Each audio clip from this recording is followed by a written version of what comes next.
जीवमजीवं दव्यं जिनवर वस हेण जेणणे दिठम दे बिंद बिंद बंदम वंदे तम सर्वदा सिरसा।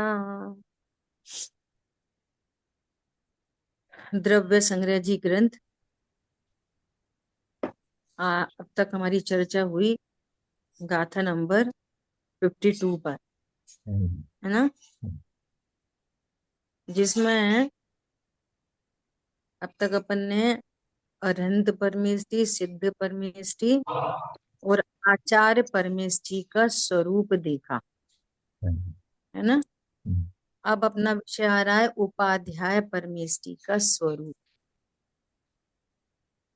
यहाँ बात क्या चल रही है? ये यहाँ ध्यान की बात चल रही थी पूर्व की गाथाओं में, और ध्यान की बात चलते हुए कह रहे हैं कि जो निशुद्धात्मा का ध्यान करते हैं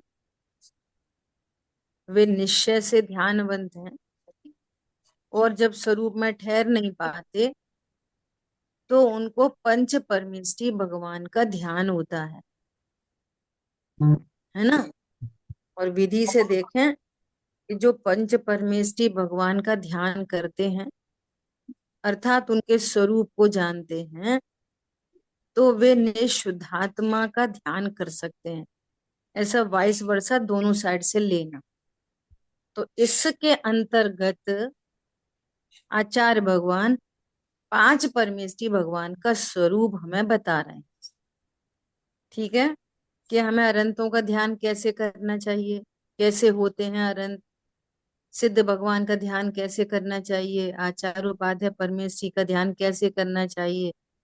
उनका स्वरूप नहीं जानेंगे तो उनका ध्यान कैसे करेंगे? हाँ। तो अब अपनी बात आ रही है 53 गाथा में उपाध्याय परमेष्टि का स्वरूप। देखो उत्थानिका में ही बहुत गंभीर शब्द हैं तो अपने परिचित शब्द, परंतु ख्याल में रहे तब की बात है ना।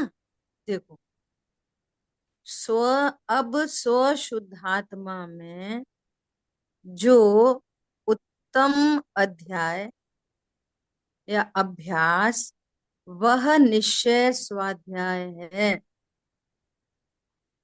निश्चय स्वाध्याय क्या है? स्व शुद्धात्मा का अभ्यास। हमें द्रव्य गुण पर्याय कंसेप्ट समझ में आ गया, हमें नित्य निमित्त उपादान समझ में आ गया, हमको निश्चय व्यवहार ने समझ में आ गए, हमको चार अभाव समझ में आ गए, और स्व शुद्धात्मा क्या है ये समझ में नहीं आया। तो स्वाध्याय हुई कि नहीं हुई? समझ में आई बात? क्या कह रहे हैं? निश्चय स्वाध्याय क्या है? स्व शुद्धात्मा में उत्तम अभ्यास। स्व शुद्धात्मा में उत्तम अभ्यास वो है निश्चय स्वाध्याय। बहुत लोगों को ये भी गलती रहती है कि कोई ये समझता है ये तो क्रिया कांड ही है, पूजा पाठ करते रहते बस, ये छोड़ दिया वो छोड़ दिया। समझ आ रही बात? तो जैसे वो क्रिया कांड है ना, ऐसे ही स्वाध्याय भी क्रिया ही कांड है। कब? जब स्व शुद्धात्मा निर्णय नहीं हुआ तो। जैसी पूजा तैसी स्वाध्याय, ऐसा। ठीक है, अब सुनो। वह निश्चय स्वाध्याय जिसका लक्षण है, निश्चय स्वाध्याय किसका लक्षण है? देखो आचार्य भगवान कितने मनोवैज्ञानिक होते हैं, और किसी जिस चीज को बता रहे हैं वे वहीं से उनको कनेक्ट करते हैं। मतलब अभी ऐसे सोचने में ऐसा लगता है कि वे मुनिराज कितने पढ़े लिखे होते हैं। हम तो ये समझते हैं बीए एमए इंजीनियर, जैसे हमें महिमा आती है, जैसे क्षमा सागर जी महाराज जी थे ना, तो कहते थे वे एम टेक हैं, तो महिमा आती है एम टेक, एम हम्म, टेक को महाराज। हम्म, हरी बात ख्याल में। हम्म, यहाँ देखो आचार्य भगवान 2000 2500 वर्ष पूर्व, ये स्वाध्याय कहाँ से चर्चा आ गई? क्योंकि आचार्य जो उपाध्याय परमेष्ठी है ना, संघ में उनका काम क्या है? जैसे आचार्य परमेष्ठी का काम क्या है कि वे संघ के नायक हैं, जस्ट लाइक कैप्टन है ना। और उपाध्याय परमेष्ठी कौन है? कोच है। कि वे पठन पाठन का कार्य कर रहे हैं हम्म, संघ में, पढ़ते पढ़ाते हैं। तो क्या पढ़ते पढ़ाते हैं? इस स्वाध्याय कराते हैं। समझ में आ रही? इसलिए उपाध्याय परमेष्ठी को कनेक्ट कहाँ से कर रहे हैं? स्वाध्याय से। तो वे उपाध्याय परमेष्ठी कौन है? जिनको निश्चय स्वाध्याय होती है, वे हैं उपाध्याय परमेष्ठी। जिनको निश्चय स्वाध्याय नहीं है, वे अकेले पढ़ाते थोड़ी रहते हैं। जिसके पास निश्चय स्वाध्याय नहीं है, तो देखो लक्षण उनका क्या बना रहे हैं? स्व शुद्धात्मा का अभ्यास, उत्तम अभ्यास, स्व शुद्धात्मा की अनुभूति, उत्तम अभ्यास। और ऐसा अभ्यास जिससे तीन कषाय चौकड़ी का अभाव हो रखा है। कितना अभ्यास? तीन कषाय चौकड़ी का अभाव, जो क्षण क्षण अंतर्मुख होते हैं। ऐसी निश्चय स्वाध्याय है किनको? उपाध्याय परमेष्ठी। ख्याल में आई बात? सो कह रहे हैं वह निश्चय स्वाध्याय जिसका लक्षण है। दीदी, इसका लक्षण है। हम्म। दीदी यहाँ पे जो अभ्यास अध्याय शब्द है निश्चय, तो हम्म। उसमें अभ्यास का मतलब तो आत्मानुभव ही हुआ ना। बिल्कुल। अच्छा, ओके। बिल्कुल। देखो, एक वीर सागर जी भाई साहब का एक छोटा सा मैसेज आया, मैं ग्रुप पे भेजूंगी। देखो मैं पढ़ के सुनाती हूँ। वो मैसेज आया, क्या मैसेज आया कि एक शब्द के अनेक अर्थ होते हैं, और जो एक शब्द का एक ही अर्थ समझता है वो एकांती है।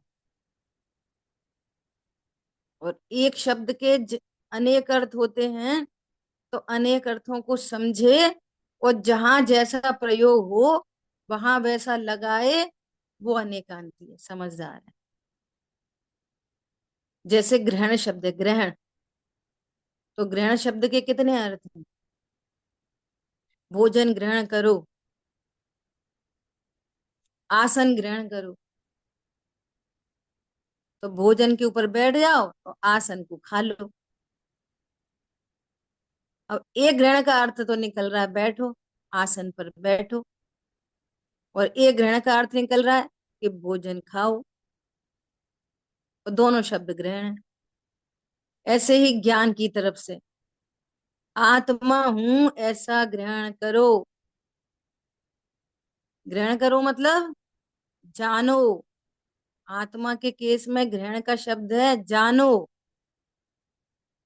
अब एक अभ्यास है प्राइमरी स्टेज, तत्व विचार। उसकी सेकेंडरी स्टेज है कि विचार पूर्वक निर्णय। अभ्यास की सेकंड स्टेज निर्णय, और अभ्यास की फाइनल स्टेज आत्मानुभूति। फाइनल स्टेज उत्तम शब्द दिया उन्होंने, उत्तम अभ्यास। उत्तम संज्ञा तो मिलेगी तब सम्यक दर्शन ज्ञान पूर्वक। हरी बात ख्याल में। ऐसे शब्दों के अर्थ निकल जाते हैं, दीदी, अभी जो न्याय होता है।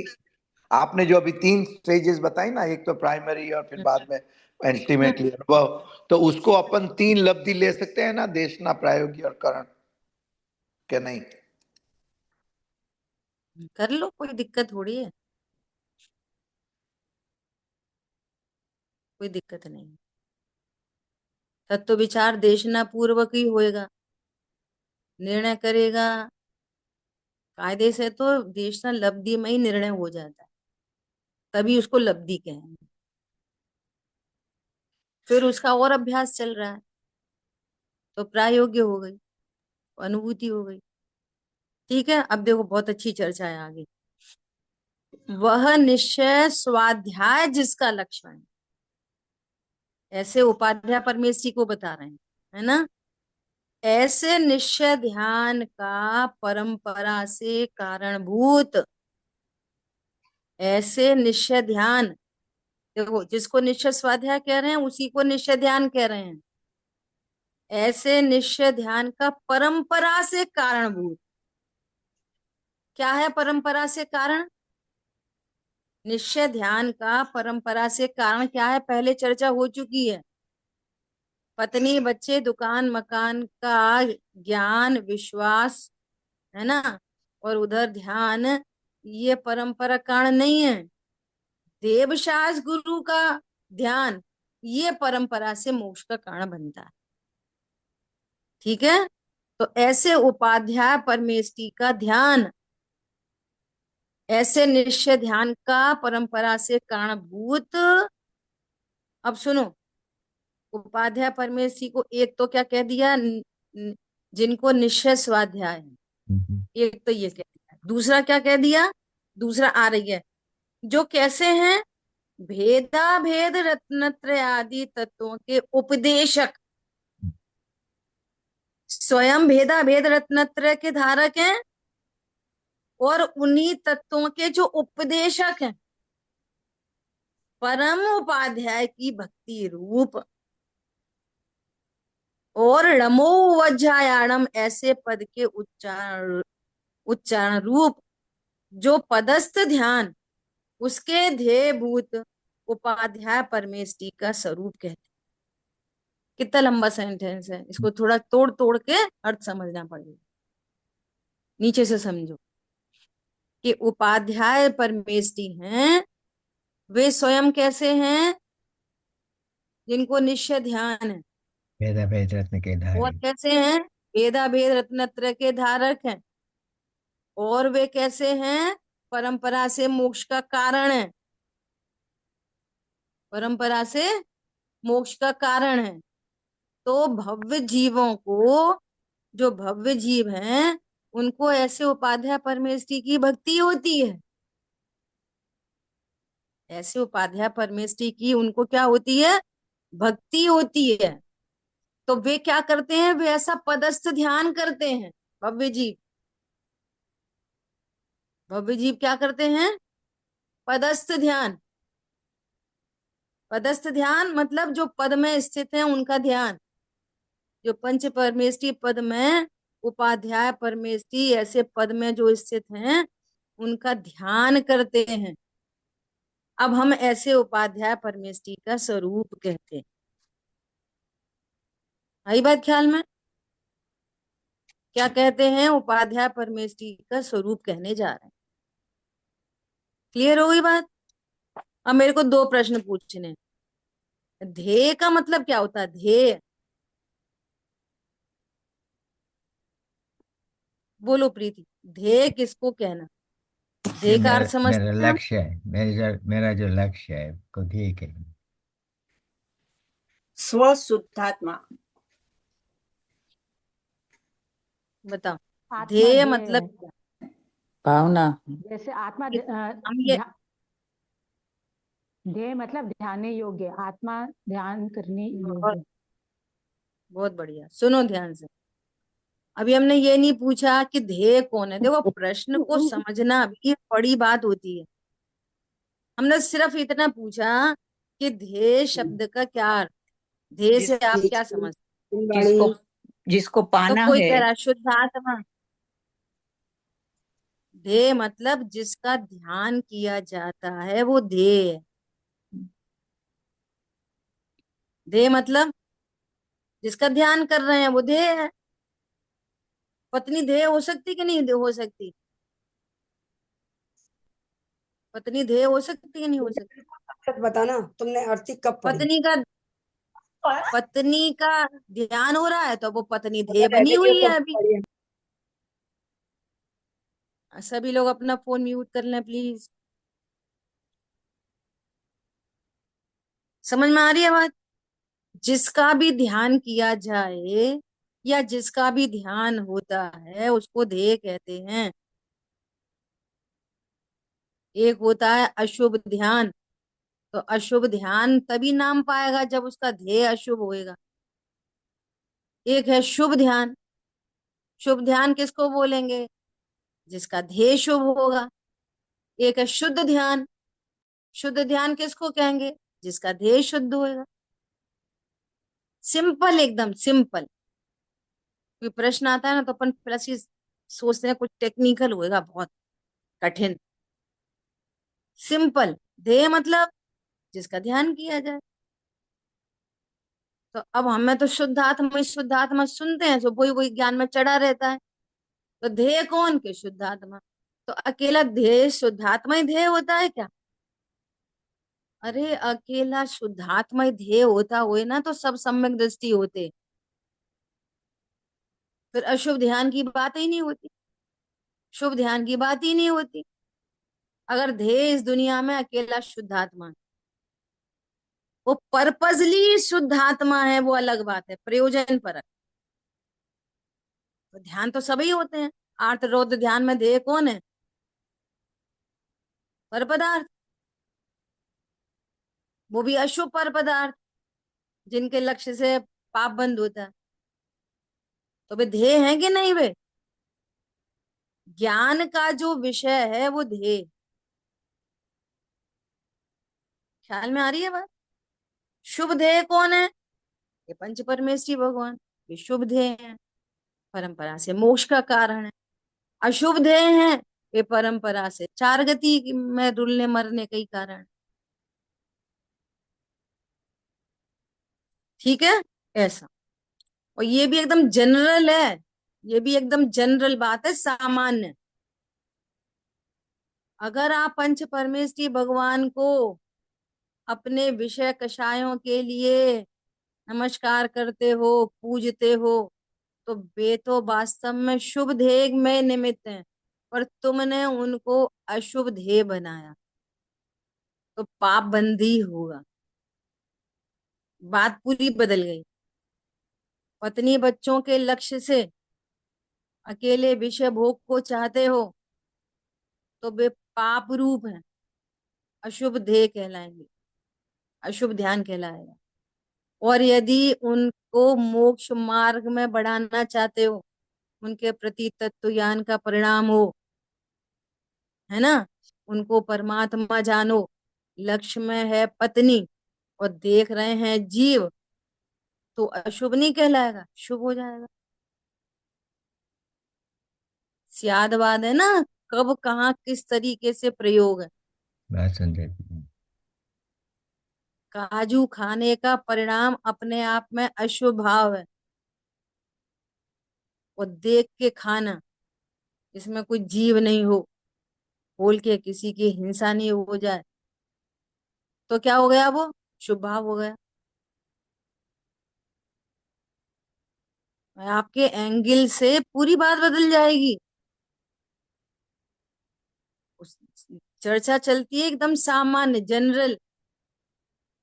उसमें पहलू होते हैं, उसके परसेप्शन होते हैं अनेक, एंगल बहुत हैं, समझने जैसी बात है। ठीक है। दीदी, दीदी आपने काजू का एग्जाम्पल दिया, तो फिर पीनट भी, पीनट में भी ऐसा होता है? सब सब चीज, आप पीनट। जिस चीज भी, किसी भी चीज को इस्तेमाल करोगे तो आपको उसको शोध के ही इस्तेमाल करना चाहिए। सब चीज को शोध के, जिस एंगल तक शोध सकते हैं वहां तक उसको शोध के ही इस्तेमाल करना चाहिए। शोधन मतलब कि इसमें किसी जीव की हिंसा नहीं हो, किसी जीव का घात नहीं हो। समझ आ गई बात? हाँ जी। कितनी बार पेट के ऊपर फंगस लगी होती है, कितनी बार उसके अंदर जीव पड़े होते हैं, बाहर से कोई छेद दिख रहा है, ये लोभ कषाय होती है ना, बहुत खतरनाक होती है। हाँ। जैसे कई बार कोई, जैसे घर में, अपना टॉपिक बदल रहा है, पर कर रहे हैं चर्चा थोड़ी सी। जैसे छोले होते हैं ना, छोले क्या बोलते हो आप उसके, सब काबली चने, है ना, ये बहुत जल्दी खराब हो जाते हैं। अब इसमें अपन ने देखा कि थोड़े से कीड़े हो गए तो अपन ने छान छान के इस्तेमाल कर रहे हैं, लेकिन साथ में देखा कि एक दो में थोड़े होल भी दिख रहे हैं। तो अपने यहाँ ऐसा कथन है कि अगर एक भी होल दिखाई दे जाए, मतलब उसके अंदर जीव राशि पहुंच जाए, तो वो खाने योग्य नहीं। आप इतना शोधन नहीं कर सकते फिर, अगर उसके अंदर होल हो गए तो, किसी में भी, गेहूं में, चने में, किसी भी चीज में, अब वो खाने योग्य नहीं है। और सुनो, और होशियारी करते क्या करते, बाई को दे दो, बाई को दे दो। जैसे यूएस में तो ये वाला कंसेप्ट नहीं है, पर यहाँ पे क्या, चलो अब मेड को दे दो, तो वो खाएगी तो इंसान ही होएगी, जीव राशि नहीं मरेगी। नहीं तो जानवर को डाल दो। ख्याल में आ रही है? क्या करो, डस्टबिन में ही डाल दो। और डस्टबिन में भी ऐसे मत डालो कि वे मर जाएं। ऐसा जिन शासन है ये। चरणान योग भी इतना सूक्ष्म, इतने इस लेवल का है यहाँ पर। अब यही करते रहे, ऐसे ही करें तो फिर क्या करें, अभी वो करें। अरे इतना सूक्ष्म तत्व ज्ञान है, वो कैसे करोगे? इतनी छोटी छोटी बात का भेद ज्ञान नहीं होएगा तो कैसे करेंगे वो काम? बहुत बड़ा भगवान बनने निकले हैं हम। काहे निकले हैं? भगवान बनने निकले।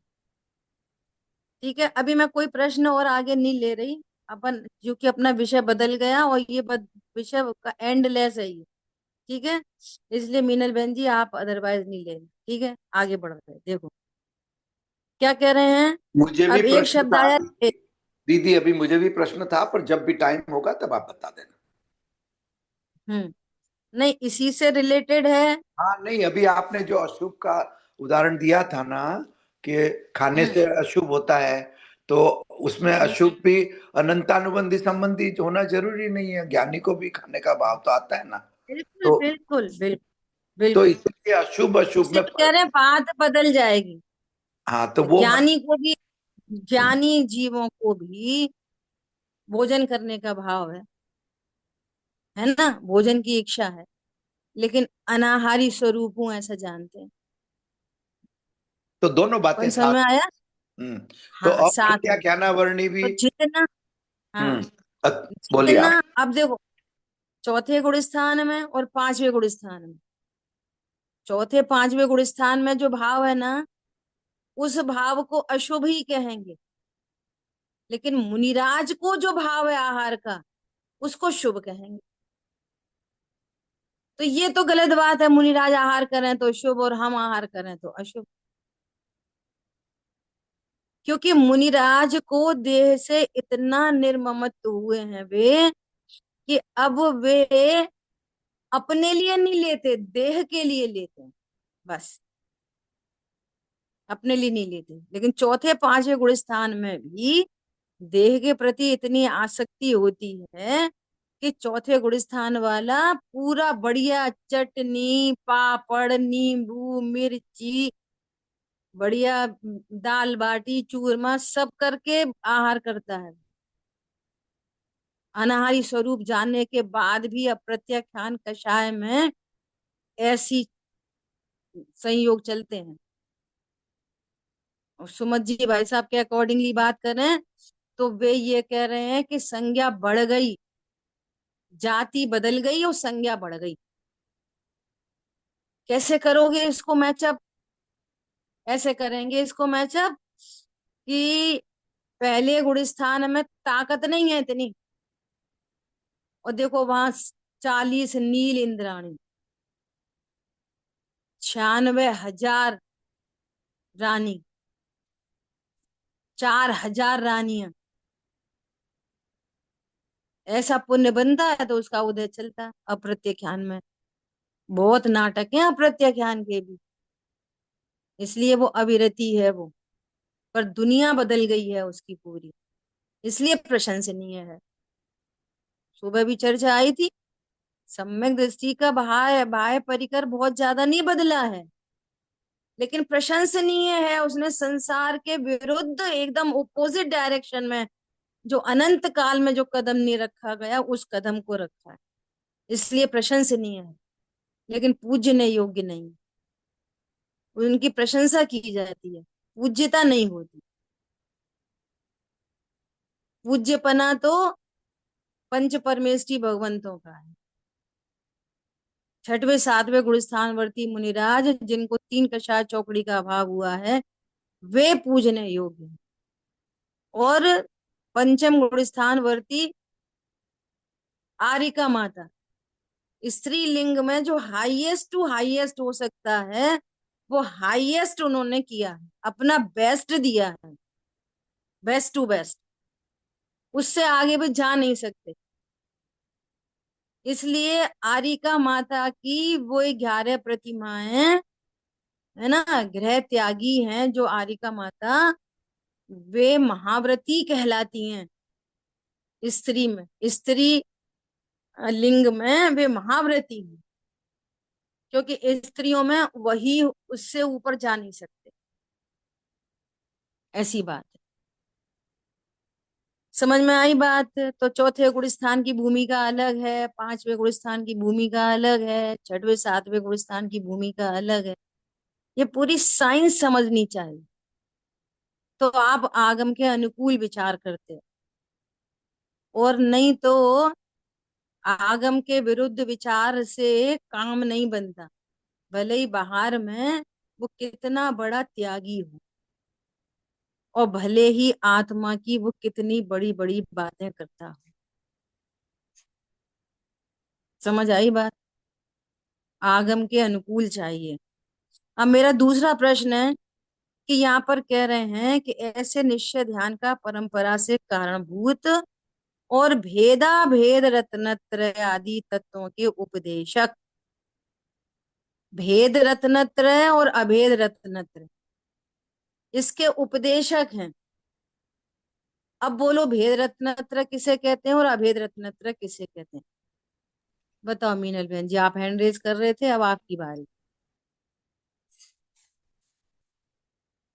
भेद रत्नत्रय किसको कहना है और हम अभेद तो रत्नत्रय हम किसको तो कहना इसी से रिलेटेड पूछना चाह रहे थे, लेकिन वो वॉइस मैसेज में हम देंगे, ठीक है? है? फिर हाँ उसका उत्तर देना है। अच्छा, हाँ। कोशिश कर रही हूँ मैं। भेद हम्म। रत्नात्रय यानी देव शास्त्र गुरु का स्वरूप समझ में आकर उनका श्रद्धान, उनके प्रति बहुमान आदि। और अभेद रत्नात्रय यानी अपनी महिमा, मैं शुद्ध आत्मा हूँ, उसका बहुमान। बहुत बढ़िया। और हम्म। भेद रत्नत्रय में और आगे बढ़ेंगे, कुछ और भी है भेद रत्नत्रय, ये छह सबसे द्रव्य, स्थूलतम है। छह हाँ। द्रव्य, सात तत्व, नौ पदार्थ आदि का स्वरूप भी समझकर और फिर अपना स्वरूप समझना। हाँ ठीक है। हाँ, मतलब वो भेद बोलो। रत्नात्रय का, और ये अपना स्वरूप जो समझ आया है, अपनी महिमा जो है वो अभेद रत्नात्रय है, ठीक। उसका श्रद्धान। प्रीति, प्रीति बताएंगे, प्रीति बताओ। आइए मेरा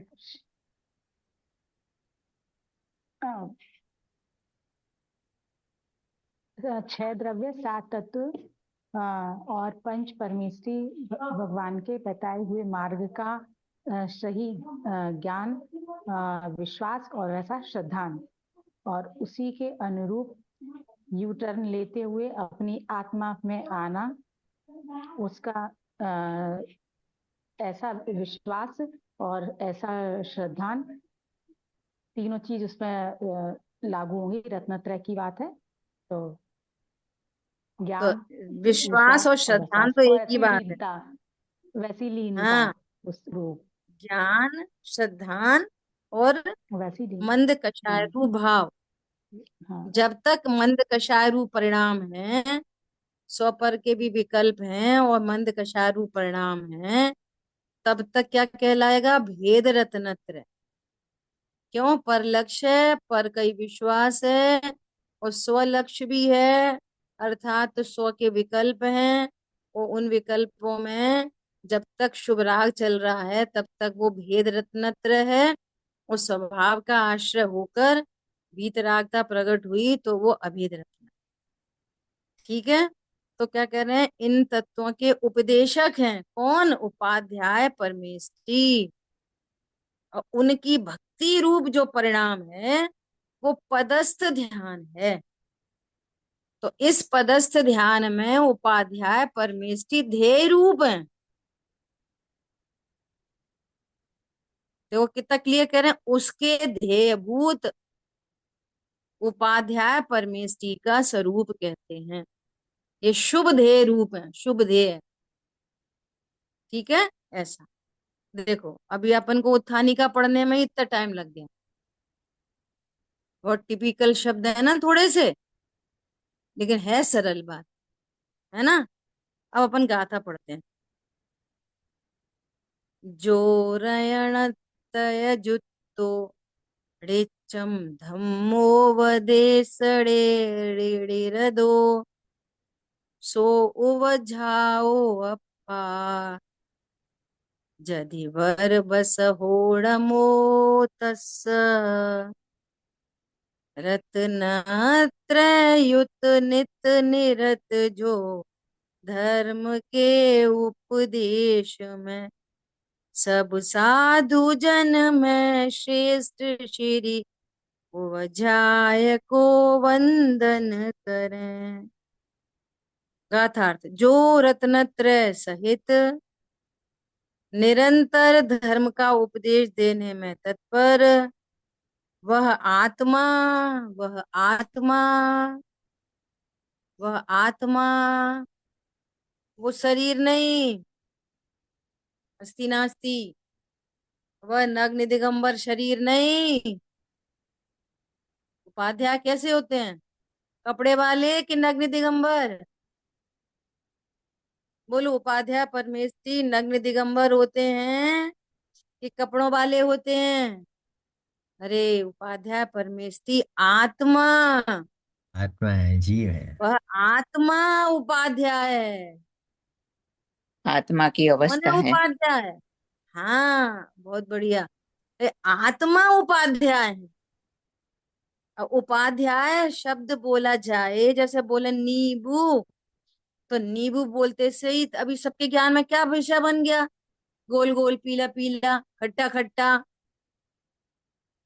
है ना। ऐसे ही उपाध्याय शब्द बोला, उपाध्याय परमेष्टि, तो क्या दिखा? नग्न दिगंबर शरीर। तो आत्मा, नमस्कार नहीं हुआ, समझ आत्मा। लेना।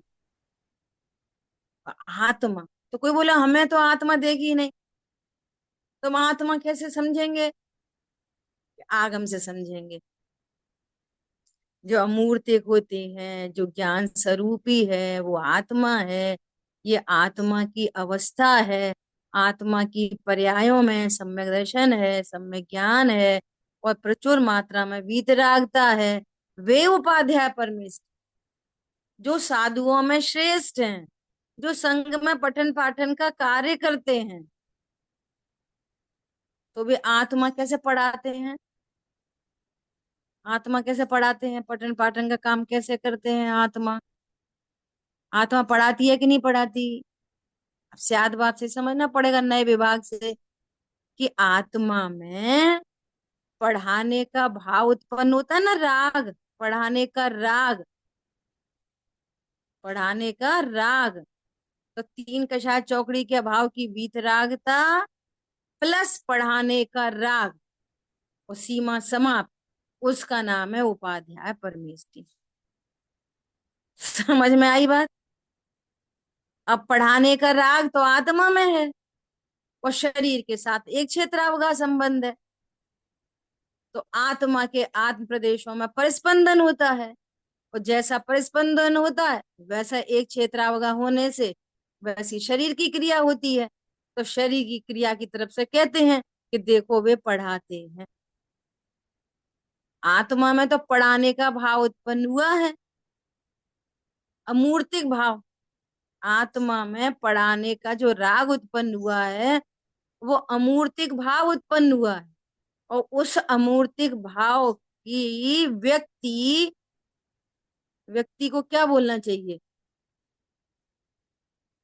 है ना, उस अमूर्तिक भाव की व्यक्ति किससे हो रही है? शरीर से, क्योंकि घनिष्ठ निमित्त नैमित्तिक संबंध है। तो सीधा सीधा क्या बोलते हैं कि वे पढ़ाते हैं। न्याय करोगे ना एक एक शब्द से, अमूर्तिक वस्तु अमूर्तिक दिखे, राग राग पता चले, और शरीर शरीर पता चले, तभी तो भेद ज्ञान करेंगे, तभी तो हम आचार्य परमेष्ठी को जान सकते हैं, उपाध्याय परमेष्ठी को जान सकते हैं। ये कैसे जानेंगे? वो शरीर ही शरीर दिख रहा, आत्मा तो दिख ही नहीं रही, और वे कह रहे हैं आत्मा उपाध्याय है।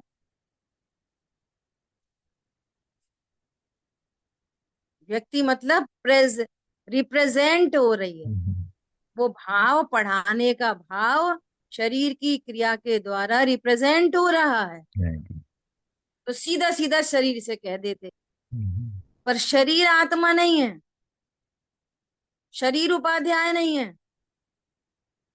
ख्याल में आ रही बात? और पूरी चर्चा शरीर से की जाएगी, ऐसा चलते, ऐसा बोलते, ऐसा खाते, ऐसा पीते, खड़े होके दिन में एक बार खड़े होके आहार लेते। अब संयोग में है तो असद्भुत व्यवहार से चर्चा है पूरी।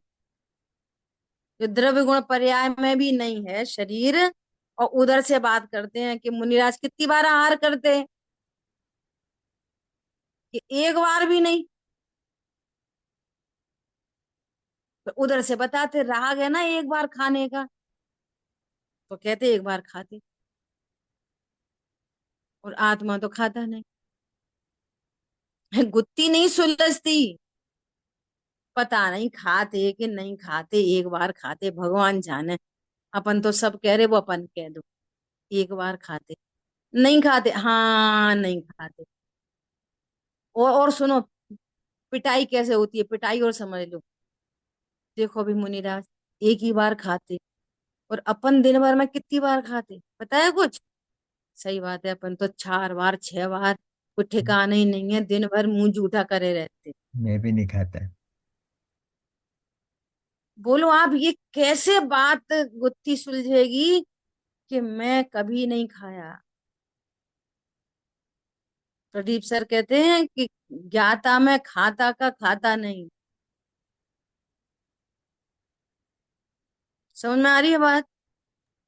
दीदी। अब वो पकड़ में नहीं आती बात, खाते तो, अरे सही बात है, अपन कितनी बार खाते, सही बात है। हमने तो अब हम तो क्या करते हैं, हमने खाना खा लिया, और फिर अब हमें पता है कि 2 बजे तक हमें कुछ नहीं लेना, तो हम तो 2 बजे तक खाने का त्याग कर देते।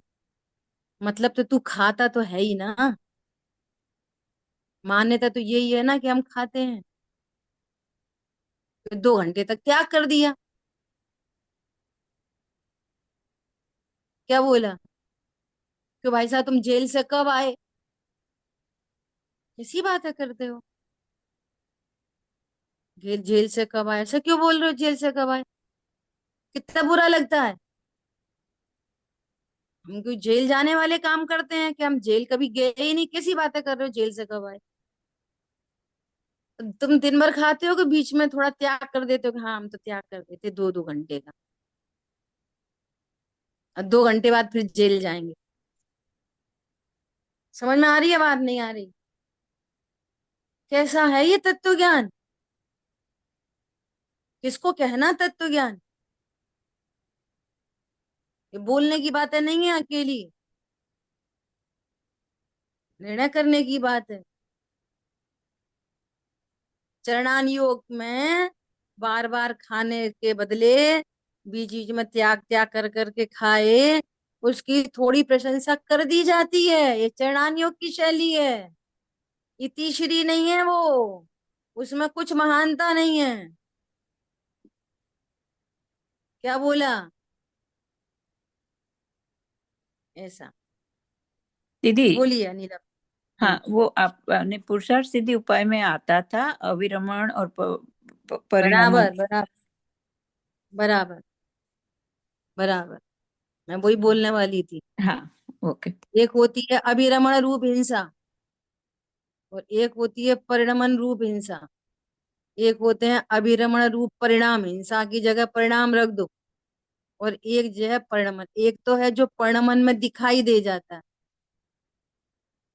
और एक है जो परिणमन में तो नहीं दिखता लेकिन अंदर पूरे परिणाम पड़े हैं।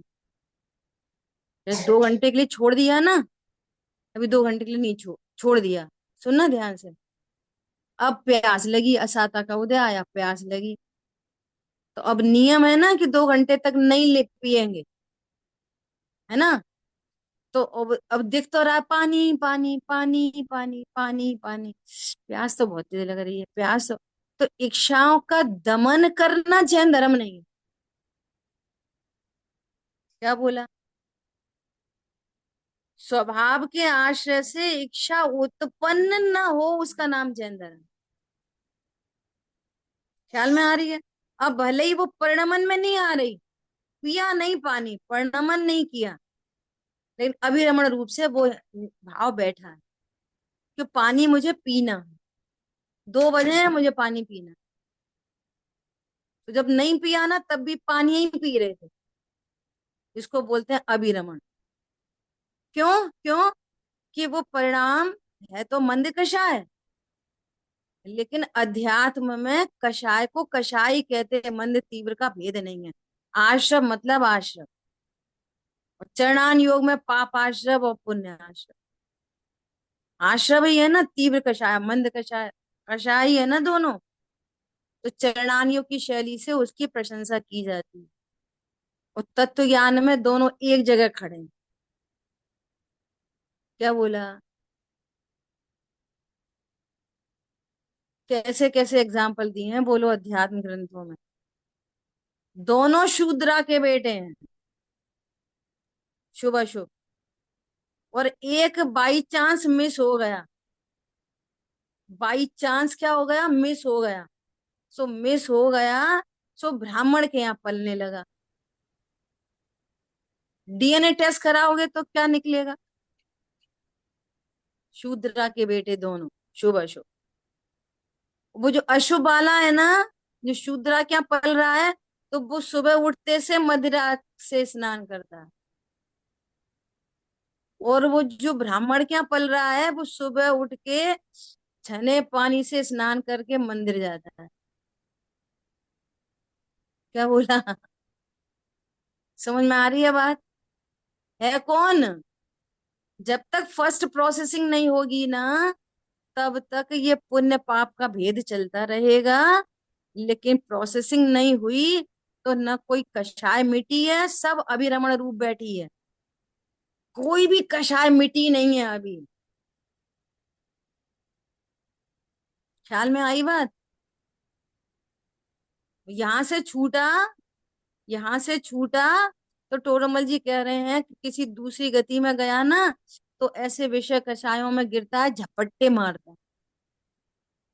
यहाँ पे कोई मिथ्या दृष्टि ब्रह्मचारी हो और मंद कषाय हो, शुभ भावों से मर के देवादि में चला जाए तो वहां देवांगनाओं पे झपटता है फिर वो, क्योंकि कषाय का अभाव नहीं हुआ था ना, सारी कषाय आ गई। और यहाँ चालाकी बताने के लिए, होशियारी बताने के लिए पानी नहीं पिया,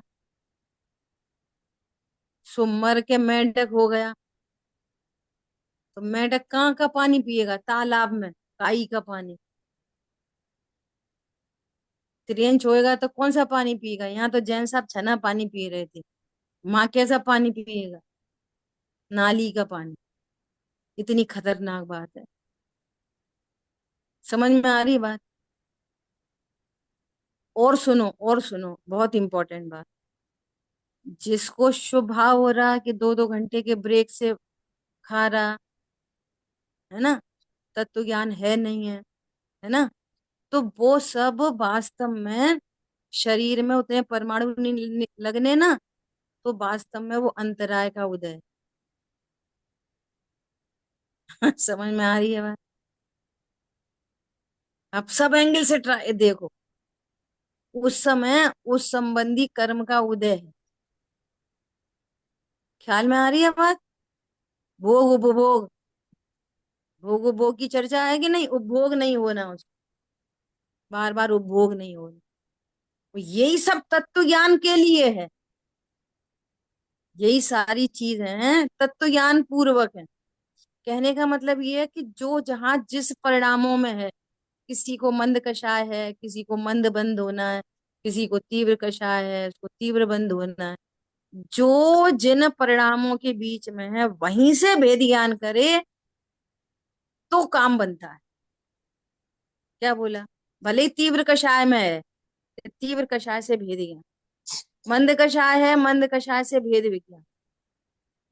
मैं अनाहारी हूं, न 2 घंटे बाद खाता, न बार बार खाता, तो वे परिणाम परमानेंट मिटेंगे। क्या बोला? भेद विज्ञान पूर्वक वे परिणाम कैसे होंगे? परमानेंट मिटेंगे। और अगली कषाय चौकड़ी मिटेगी, अगली कषाय चौकड़ी मिटेगी। और जहां भेद ज्ञान नहीं होता ना, वह नियम से कर्तृत्व होता है। ये नियम है, मैंने छोड़ दिया, मैंने छोड़ दिया, मैंने छोड़ दिया कि मैंने मात्र जाना है। बोलो, नहीं खाते हुए भाव को भी जाना है, खाते हुए भाव को भी जाना। आ रही है बात समझ में? ये बहुत गजब की बात है, बहुत ध्यान रखने की बात है। समय अपना हुआ है, शेष चर्चा आगे। बहुत सुंदर। ये ज्ञान से सूझे लोका लोक, सो वाणी मस्तक नमो सदा जेते। बोलिए द्वारका मई जिनवाणी माता। जय जय जिनेन्द्र हो। सभी। जय जिनेन्द्र। जय जिनेन्द्र।